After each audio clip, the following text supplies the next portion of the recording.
What is up, guys? Wrestling Premiere is here. Raw 1000. What a historic show. A bunch of shocking moments, funny moments, callbacks to the past. That's what this show featured. It was fun. I never actually went back and watched it, but today that's exactly what I'm going to do. Now, for me to cover this show, I got to give you a callback to 2012. 2012. The year people thought the world was going to end. NXT was rebranded. Aces and 8 were running rampant in Impact. Brock Lesnar was back. Raw 1000 was hyped for weeks. You had a bunch of faces from the past, such as Road Warrior Animal, Roddy Piper, Psycho Sid, Vader appearing. I remember they also had this commercial air on TV. You guys remember it? Comment down below if you do. It was kind of funny. Now, 2012 for me, I just gotten back to watching WWE full time and I was hooked. I don't know what or why my 11-year-old self was hooked, but I was. I watched Raw, SmackDown every week. Can't say the same now, but yeah, 2012, I look at that year fondly despite not being some 2006-esque year. My favorites year in the year were CM Punk, Daniel Bryan, Dolph Ziggler. He was really on fire that year, and to a lesser extent, John Cena. Of the past decade, 2012 was the year I watched WWE the most. Also, I believe Layla was the face of the women's division during this time period, and Big Show was world champion, a bunch of stuff. Anyways, this was probably the most promoted Raw episode since the 15th anniversary show. Right now, let's get into it. The show starts off with a new WWE signature intro. After 7 years, the old one was gone. This is the first version that I don't seem to remember that well. I do know there was a different kind, but yeah, this is the first one.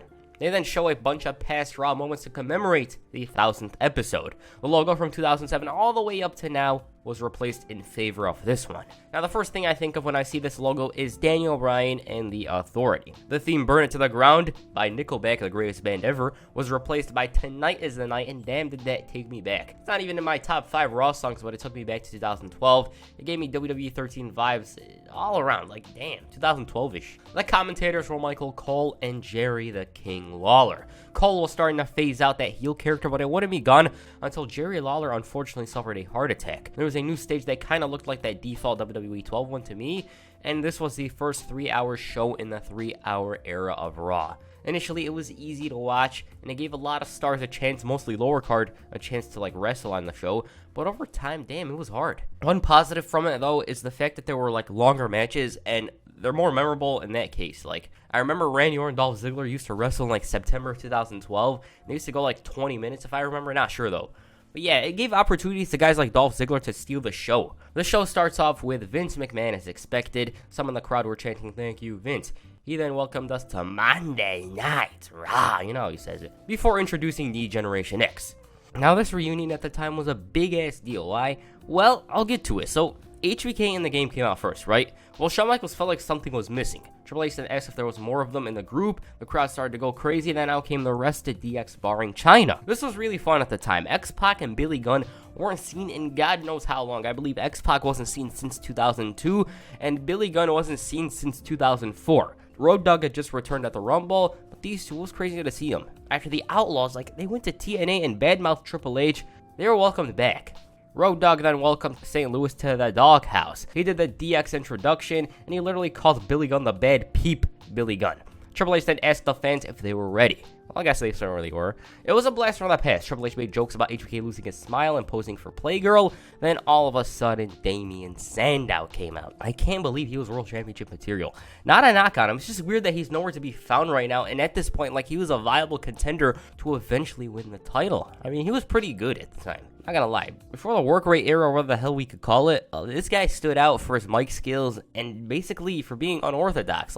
He was classical, sophisticated, all that stuff. Sandow had an issue with DX's actions and shtick. He believed that the barbaric buffoons could destroy him easily, and even if they do that, he won't be a victim, he'll be a martyr, a hero for those with a sophisticated mind. DX then huddled up, and then HBK proceeded to super kick the hell out of him before Triple H connected with the pedigree. DX and the St. Louis crowd told him to suck it, and that's the segment. I personally think this was the best DX appearance of the decade because this was the original. Every time they come out now, it's slowly becoming stale, to be honest. I'm not gonna lie. Second time, way. Third time, whoa. With that said, the first match was a 6-man tag team match. Jim Ross made his return to the WWE in order to commentate this one, not wrestle. He obviously belonged on the show. I mean, you don't appear on Raw for 18 years and just be snubbed. Rey Mysterio, with both of his eyes intact, teamed up with Sin Cara, who was shockingly relevant. I'll touch on that in the future video. They teamed up with Sheamus, who was the mini John Cena at this point. Seriously, Sheamus, he was absolutely unstoppable. He was booked better than CM Punk and even John Cena. Those three faced the team of Chris Jericho, Dolph Ziggler, who wasn't an afterthought, and Alberto Del Rio, who I don't know what the hell to say about him. After the commercial break, we find Dolph Ziggler pouncing on Sin Cara. Watching this, they were mentioning tout every 2 minutes. Hashtag tout this, tout that, blah, blah, blah. Sin Cara was isolated by the heel trio, and that would all change when he connected with a swinging DDT. He tagged in Sheamus, who proceeded to plow through Y2J. Then there was chaos in and out of the ring. Dolph Ziggler then deliberately punched his own partner Y2J, and this led to Sheamus hitting the bro kick. It was messy towards the end, not in a bad way, but like a bunch of stuff was going on, and you can't keep up with it. They then promoted Tout again, and all of a sudden, they decided to speak with freaking Charlie Sheen, who wasn't exactly winning at this point. I'll get to him later, but for now, let's focus on the show. Backstage, we find AJ preparing for the Wild Wedding. Layla wasn't exactly feeling this relationship, as Daniel Bryan was basically using her, but AJ believed that she wasn't crazy, setting a couple of stars on the outside, as you can see here. There was Roddy Piper, there was Mae Young's son, everyone was there in the back, Hacksaw Jim Duggan, everyone. This made Layla change her stance on the relationship. He's like, maybe it isn't so bad, I guess. Next match was between Jack Swagger, who at this point was a mid-card jobber, against Brodus Clay, who I actually enjoyed at the time. I mean, I gave Brodus something in Naomi. It was a platform for her. Anyways, Brodus introduced Dude Love, and I kid you not, I don't remember this at all. In the ring, Swagger got slammed, splashed, and his shoulders were down for the mat. That's it. I called every move in the match. That's it. It literally lasted for like 10 seconds. The Funkadactyls, all of them danced, and then Swagger approached Dude Love, who responded with the mandible claw. This wasn't even a match, to be honest. It was just a way of having Dude Love on the show, I guess. Backstage, Trish Stratus made her first appearance in a year. They give us a callback to 2000. You might know where that's from. And DX caught him in the act. X-Pac then had an awkward moment with Trish. Nothing much. All right, thank you. And all of a sudden, we find Daniel Bryan speaking to some of those mental institution guys, I guess. Okay, it's time for the wedding. Jerry Lawler introduces Slick, and he gets a great pop. I mean, this is Stone Cold-esque, as you can see here. I believe it was his first appearance in 5 years. Jerry Lawler was probably the only person in the arena that was happy to see Slick in the ring. Daniel Bryan came out first, all dressed in white. Michael Cole's mentioning hashtag something, and there's the bride. Slick then delivered the speech, and the crowd is just responding with what? Like, seriously, it was hilarious. Please go check it out. Marriage? What? Marriage? Why? It was hilarious. I said marriage! It's a sacred... Michael Cole was laughing his ass off. Slick asked if there was someone who objects to this marriage. The crowd was booing, and they started shouting, no, no, no. Daniel Bryan then said that he will always love AJ. In the moment he slips that ring on her finger, a new chapter will begin, and he will finally have everything he wanted. Both parties accept the marriage, and just as Slick was going to pronounce them husband and wife, AJ admits she wasn't saying yes to Daniel Bryan. It was to someone else. So who is it? CM Punk? Nope. Then out came Vince McMahon. Huh? Vince shut down everyone's assumptions, and he revealed that AJ was the new general manager of Monday Night Raw. So Daniel Bryan's been shunned. AJ, she left him at the altar, and he's just fuming. Like, as you can see here, he was going nuts. The only thing I could say about this was the fact that, well, these two, they're never, ever, ever, ever getting back together. After the commercial break, a bunch of referees tried to cool down the former world champion when the current WWE champion made his way out to the ring. It's not Drew McIntyre. By the way, don't worry, that video, AJ, CM Punk, Daniel Bryan, it will be coming soon. It's just because I made a CM Punk video recently, I don't want to make too many of them, so yeah. CM Punk stood in the middle of the ring staring down the Maniac before uttering a couple of words. He claimed that he wasn't out here to rub it in his face before rubbing it in his face. He believed Bryan deserved everything that was coming his way, and Bryan's response, well, he said that not only is he better than CM Punk, he proceeded to call himself the greatest WWE superstar of all time. Then we hear that familiar music, and out came The Rock. Things were gonna get good now. CM Punk and The Rock in the same ring for the first time ever. And Daniel Bryan, like, damn. The Rock let D. Bryan know that he has no right to say who the greatest wrestler ever is. It's the fans' decision. He did his shtick, finally The Rock has come back, this stuff. He was speaking about something when Daniel Bryan got involved. This was like bringing a knife to a gunfight because he literally just interrupted the great one. The Rock let him know that Bryan can't cut him off like that. Boost to Ass's chance intensified, and CM Punk was just spectating. The Rock mentioned his first title victory happened right here in St. Louis, and The Rock called Daniel Bryan Fredo before pushing him aside to discuss some serious matters. He announced that at the Royal Rumble, he will face the WWE Champion. I remember at the time thinking this is the most random title match. Like, out of every place the Royal Rumble, I mean, you'll understand why, because The Rock, he had to shoot Fast 6, and that was when he returned. He was all good. CM Punk took exception to the whoever is champion statement, as he was confident in his abilities. He believed that he was going to be champion at the Rumble, and he couldn't wait to face The Rock at the Royal Rumble so he could beat him. The Rock then proclaimed himself the next WWE champion when Bryan chimed in. He wanted to be the center of attention because this was supposed to be the greatest night of his life, but it's turned into a nightmare. He let The Rock know that he's going to face him at the Rumble, and not only will he be the champion, but he's going to be the face of the WWE. You know what's funny? That actually happened 2 years later. The Rock once again, here he is. He said that Bryan looks like, well, if a homeless lumberjack banged an Oompa Loompa, we get Daniel Bryan. The Rock then let Bryan know that despite not getting married, he apologizes and all that, he got him a wedding gift anyway. And he proceeded to rock bottom him. Entertaining segment. And that was WWE obsessed with Twitter. Hashtag this, hashtag that. But yeah, entertaining segment. I don't think anyone in their mind expected Daniel Bryan to be in the same ring as The Rock. And the next match was for the WWE Intercontinental Championship. Christian defends the gold against a mystery opponent. Bret Hart was announced as a special guest announcer, and just a thought. I noticed that this channel lacks Bret Hart videos, right? For someone who's in my top 10 or even top 5 favorites, it's weird that I don't even have a video on him on the channel. Don't worry, Bret Hart videos will come soon though. Christian at this point, he was an upper mid-carder. He wasn't a main eventer, but he was a bigger deal than previously. As for The Miz, Michael Cole was bootlicking. He's awesome, he's the greatest, blah blah blah. It wasn't as annoying as previously, but it was kind of there. Miz no longer had the spiky hair, as he went and shot the Marine and decided to come back with a different hairstyle. So the bell rings, tie-ups, a dropkick from Christian. Miz received a flying crossbody, and after the commercial break, we find out Christian injured his knee. Miz tried working on the knee, and it was working out for him. Captain Charisma, though, during the match was on the offense. Christian went for a sunset flip, and this would hurt him once again. The Miz continued zeroing in on the knee, but Christian bounced back with a DDT. Christian signaled the spear, but he ran into a boot and a DDT from the Miz. Christian managed to kick out, and he tried wrapping it up with a kill switch. Each attempt, he failed, and when he finally got the chance to actually hit it, the knee got in the way. The Miz capitalized on this by hitting the skull-crushing finale. 1, 2, 3, Miz is champion. Good match, although it was like 5 minutes. Believe it or not, this was actually the Miz's first Intercontinental Championship reign. The crowd popped for the title win, obviously, and the awesome one said that he is, obviously said awesome. You guys know that. Also, Michael Cole, please be quiet. He's indeed awesome. Charlie Sheen then insulted Daniel Bryan, calling him an Oompa Loompa. Once again, I'm going to get to him later on. Now it was time for some serious business. Triple H came out to call out Brock Lesnar. The game, he wanted an answer for SummerSlam. When Lesnar's music played, it wasn't he who came out, it was Paul Heyman. Brock was once again in hiding, playing the no pun intended game. Triple H tried goading Brock into coming out, calling him a bully, a coward, and Paul laughed this off, asking Triple H, like, are you a child?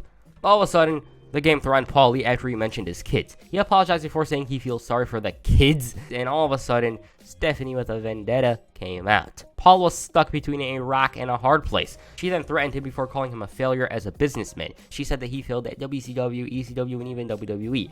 She even said that her father actually has the guts to step in the ring with Triple H, unlike Brock Lesnar. She said that Paulie's kids were ashamed of him because they know that their father is nothing more than a professional parasite. All of a sudden, she slapped the hell out of him. It took him a moment to respond, but when he did, he announced the match for SummerSlam. He accepted the challenge. Paul said that Stephanie always gets what she wants because she's daddy's little girl, and then he mentioned the kids again, and she latched onto him. Then we hear Brock's music, and out he came. Lesnar and Triple H engaged in a brawl. Triple H obviously fought back with a flurry of punches, and Lesnar was then clotheslined right out of the ring. For more on this one, check out this video. Santino Marella, the unsung hero of the PG era, and Hornswoggle, the very sung villain of the PG era, came out. Michael Cole and Jerry Lawler were messing around with some toys. You can't see me. Before Howard Finkel announced the next match. First up, Heath Slater made his way out to the ring. Now, the story of Heath Slater at this point was that he was losing to every legend in the last month. He believed that the losing streak was coming to an end tonight, and he also believed that his victory was going to be epic. Once again, he challenged any one of those so-called Raw legends to come out and face him in a no disqualification match. And all of a sudden, it was Lita. Did I expect this? Hell no. Lita didn't really appear in the WWE or in a WWE ring in like 6 years. I remember she appeared in 2010 for one moment with Pee Wee Herman, but other than that, she hasn't appeared since the 15th anniversary show. Slater, though, he was laughing his ass off. He believed that Lita couldn't stand a chance. He accepted the challenge, though, and he called the timekeeper Bellman, which got a laugh out of the commentary team. Bellman, read the bell. Bellman. Lita then revealed she hired some protection, and the APA made an appearance. Slater ran the hell out of there, realizing he was gonna lose, but then the legends from the past came out and threw him right into the ring. Lita hit the twist of fate, JBL hit the clothesline from hell, and Lita wrapped it up with the moonsault. Overall, Slater bit a little more than he could chew. Ron Simmons couldn't believe what he saw and he shouted, "Damn." Fun segment. Backstage, they brought back freaking Sean Mooney. Daniel Bryan was whining about how AJ humiliated me, Rock insulted me, and then he mentioned Charlie Sheen. He believed that Sheen needs more than professional help. He needs life management. He threatened to lock Sheen in the yes lock faster than he could shout winning. The next match, well, Kane came out and then Jinder Mahal and a bunch of jobbers came out. Mahal believed he was given no opportunities and now he and these guys were going to make an opportunity for themselves. Then the lights went out and The Undertaker for the first time since WrestleMania 28 returned. Now about the lower card guys, well, mission failed. They got their asses kicked. The Brothers of Destruction neutralized every single one of them, choke slams and tombstones. This was the first time both men coexisted with one another in 3 years, and it was actually their first interaction altogether in 2 years. Charlie Sheen responded to Daniel Bryan's statement. He made fun of Daniel Bryan, and he even challenged him to a match, a fight, whatever. Now, the original plan was for Bryan to face Charlie Sheen at SummerSlam. I believe Sheen was demanding a bit too much money, and so it was scrapped. So there it is. Charlie Sheen, I guess he didn't want WWE's money. It wasn't enough for him. Yeah.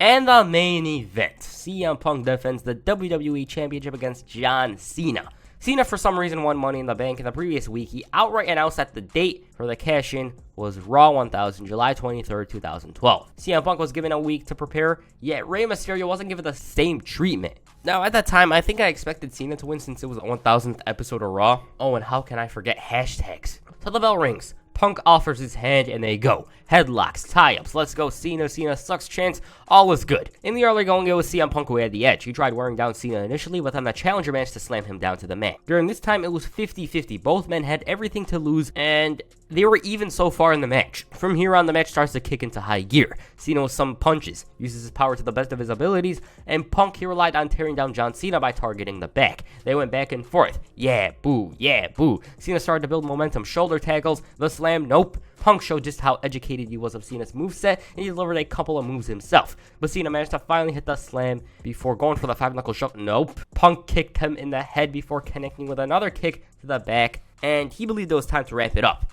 He's measuring him, GTS time, and he's got him. Nope.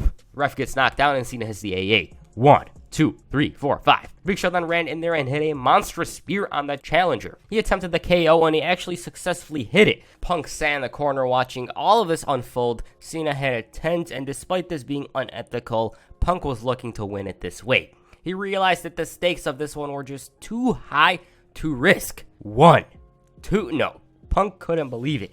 He had second thoughts and wasted too much time, and he attempted the GTS, and you could see here that he didn't think it was the right thing to do. Cena, though, countered and locked him in the STF, and Big Show was like, haven't I told you to stay down? He pounds Big Show right in the back to cause the DQ, which meant John Cena was the first person to not successfully cash in the Money in the Bank briefcase. Cena took a beating, all while Punk had his back against him. The Rock ran down there to make the save. He delivered those right, and he connected with the spine buster on the Big Show.